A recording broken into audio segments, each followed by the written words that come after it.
Hey friends, happy Friday. It's Magnus. I'm going for a little walk in my neighborhood this morning. Thought I'd take you all with me and try something a little new. I've been wanting to do some vlogging, YouTube videos, that kind of thing for a while. Just never got around to it, I guess. And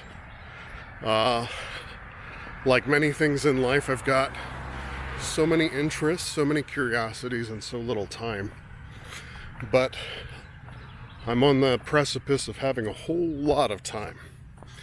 You see, today is my last day of work before going on a vacation that's a little over 2 weeks long. I'm not going anywhere for my vacation. I just had a lot of time saved up and I needed to use it before losing it. So I thought I'd take it all at once and kind of, reset, work on some of my interests that I haven't had or made the time for. And I thought I'd use the time to, reflect on some things. It's been a really busy year so far this year, both at work and personally. And it'll be nice to just focus on the personal life a bit. And no doubt there will be reflections on what's going on in the professional life as well. So this week has been intense. I've had a lot going on personally and professionally. I'll have more to tell on that front in just a bit. And that's not my stomach growling, that's a car pulling out. You know what? I'm not going to miss when it's electric cars everywhere and we don't have to really hear loud exhaust. Anyway, what's going on this week professionally? It's been a really cool week. One of the things I really like to do as a leader is make time for important things and have the patience to let them play out. So many are just thinking about what needs to be done today, what needs to be done tomorrow, maybe as far as what needs to be done this quarter or this year. Meanwhile, I'm thinking 2, 3, 5, 10 years out. What are the things that we can set up today that we can keep building on, layer upon layer upon layer, that will make a better tomorrow?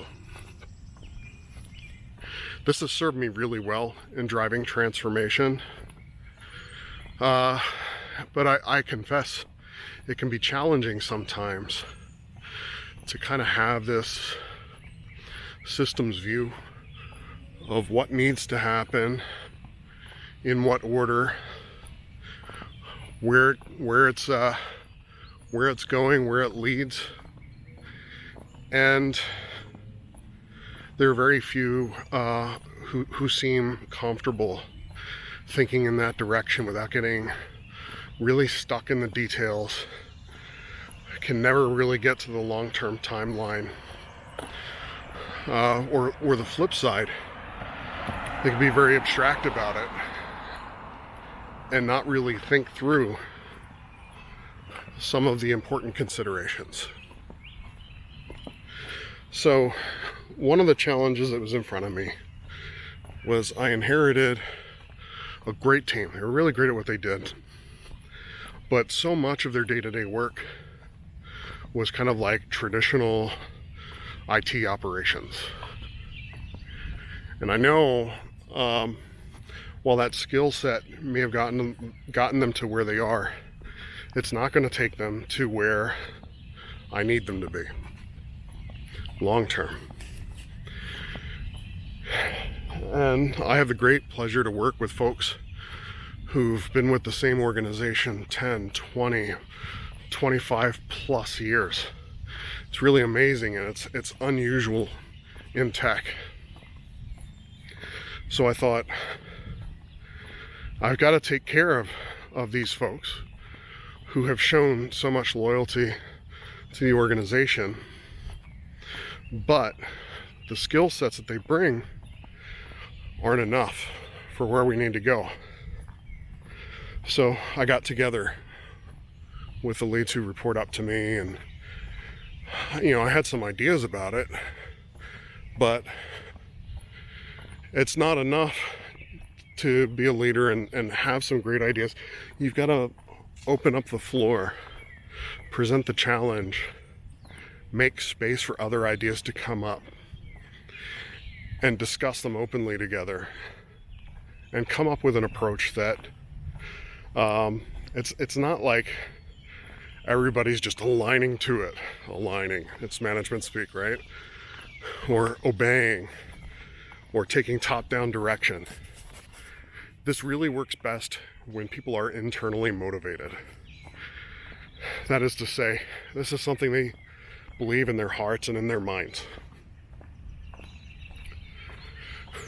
So, at a high level, I had this idea that we needed to make time for learning, make time for experimentation, give the team the opportunity to experiment, to fail in a very low-risk way, and celebrate every little victory. So my leads came up with kind of some rough guidelines. Hey, these are the skills that we want to see pervasively in the team that are going to help fulfill my vision for the future. And it looks like I need to recenter my camera. New hardware. I'm struggling with it. So it came up with we've got to have some core software development skills.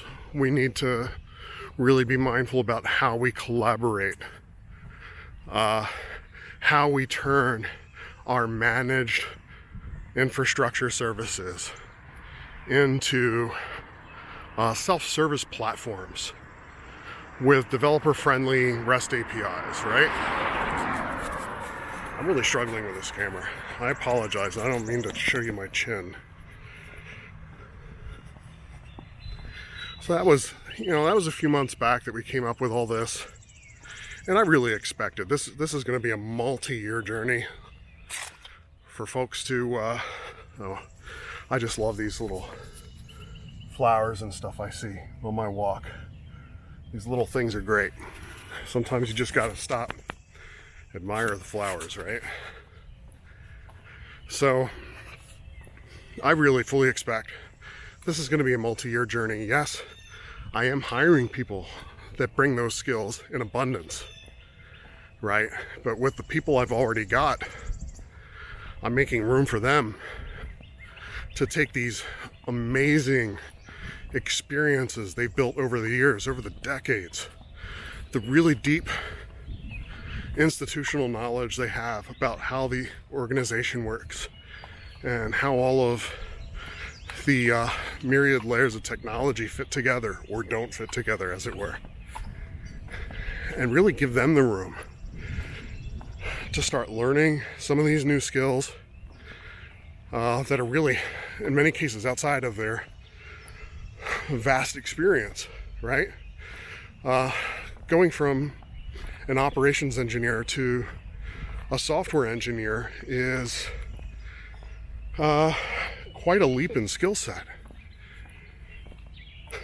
So, a few months in, I'm starting to ask my managers, hey, how are things going on the learning path? I check in with them regularly. Tell me about what your team's doing. Tell me how they're using their Fridays. I think my brain skipped a beat. I didn't tell you about that part. So what we did is we took Friday afternoons, the whole afternoon, 4 hours of contiguous, dedicated time to learning. We put blocks on everybody's calendars. No meetings happen. And if anybody outside of my org tries to schedule a meeting with folks inside of my org, they have air cover. I've been socializing this with my peers, with my senior leadership, Hey, you need time with my team. Do it anytime except Friday afternoons. So every Friday afternoon, they're learning. I'm not interested at all in tracking attendance in classes. Certifications, they don't matter. What matters is outcomes.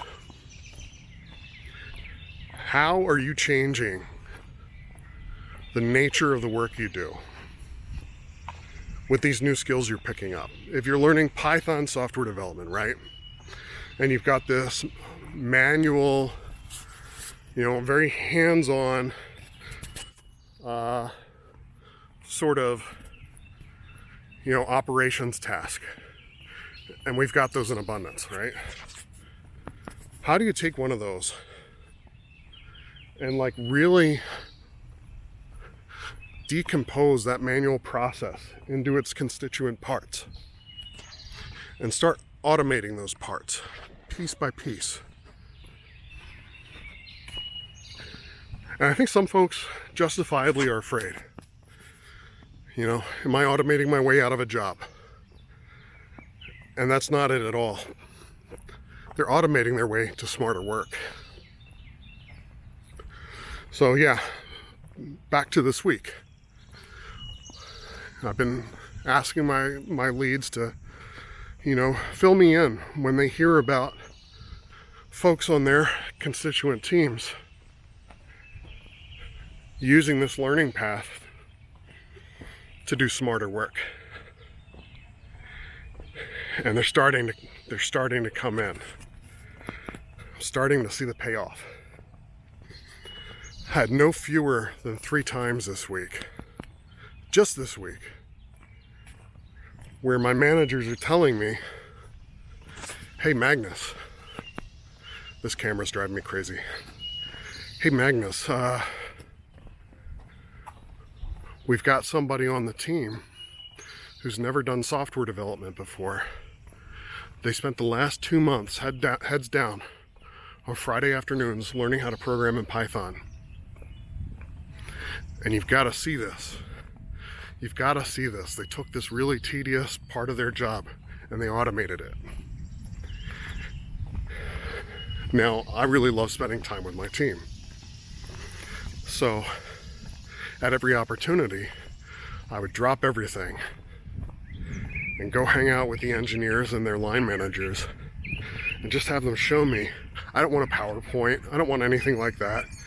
I used to work in the trenches for most of my career. I'm an engineer too.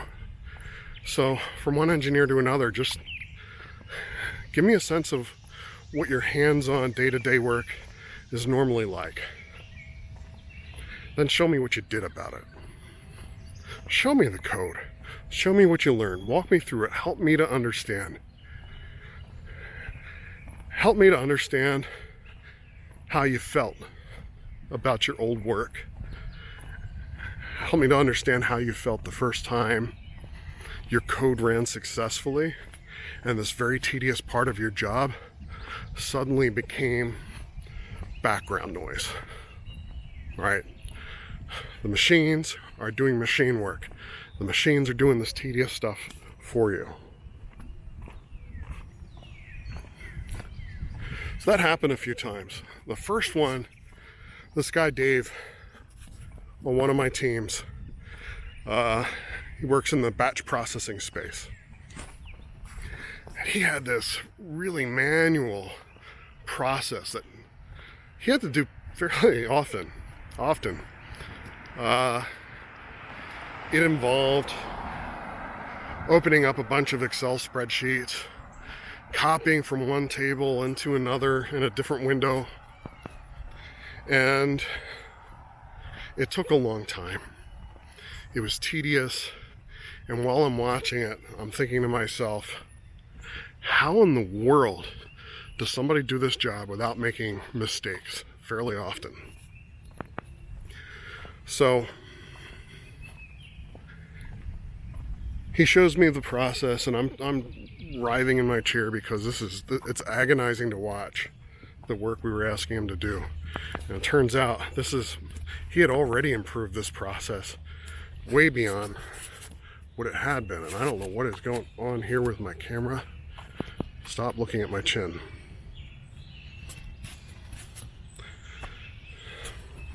This is distracting, isn't it? I apologize.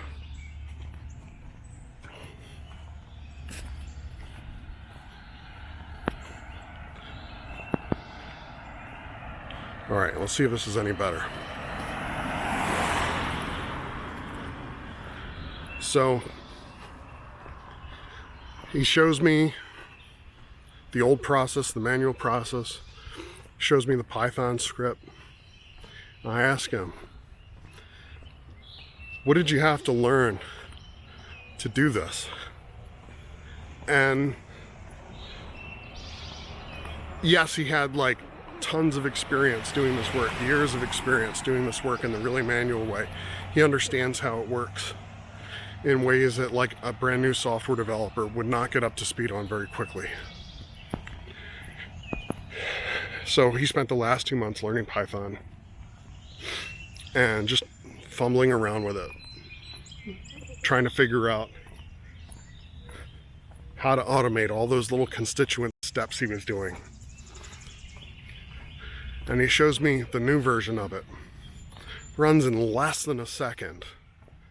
Consistently gives good results. It just works. So I asked him, Dave, how did it feel the first time? And you've been messing around with this Python program for what seems like a couple of months. How did it feel the first time this program ran and gave a good result? Dave's face lit up. He's telling me, Magnus, it was like playing a video game, you know, where you have that boss level and it's hard to beat and you got to work at it and you got to think through it. But then finally, when you beat that big boss level, there's such a great feeling of accomplishment. And he said that day my work felt like play. So I'm like, Dave, how would you feel if that was your job every day? He loved the idea. Well, Dave, that's your job every day. Do this, just like keep doing this every day. Dave wasn't the first one this week, or wasn't the last one this week. There were 2 more that came after, all from different departments. And it was really amazing to see these engineers, expanding their minds, deepening their knowledge of new craft, seeing results, seeing outcomes that were personally really gratifying for them, really helps me in my accountabilities as a leader, and it elevates them to smarter work. And I always tell my folks, look, I don't want your hardest work. I think it's real rookie managers that say, I want you to work hard and you'll be successful. I don't want you to work hard. I want you to work smart. Sometimes work looks like playing a card game in the break room with someone. Sometimes work looks like stepping away from your computer and taking care of your pet fish. That's something I do. I really need a better camera.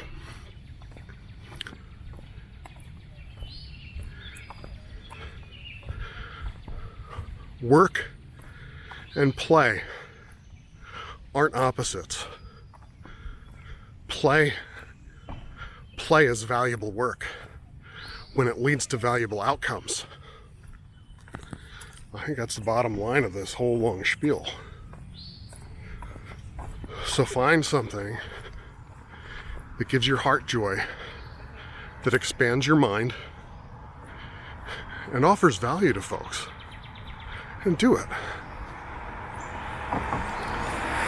And one of the great joys for me is learning about these things, these growth opportunities for folks, these accomplishments, and giving them visibility.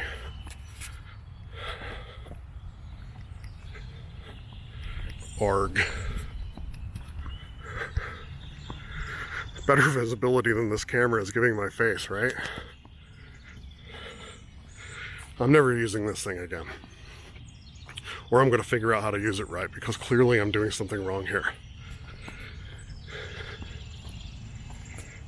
So my vacation's going to be 2 weeks long. I am unplugging. My work laptop is going to be folded up and turned off. I have no work applications on my phone. And it's just going to be me, my family, my hobbies, my passions.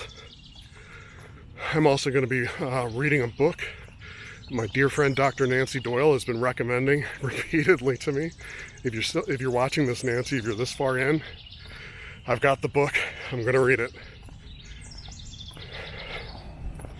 And then I also want to think about what's next for me in my career. I've been thinking so much about the careers of other people, the people I lead. I haven't been tending well to my own career. So I think that's what's up for me. 2 weeks, it's a long time to think about it. All right, friends, I'm almost home. If you're still watching, thank you, and have a great weekend.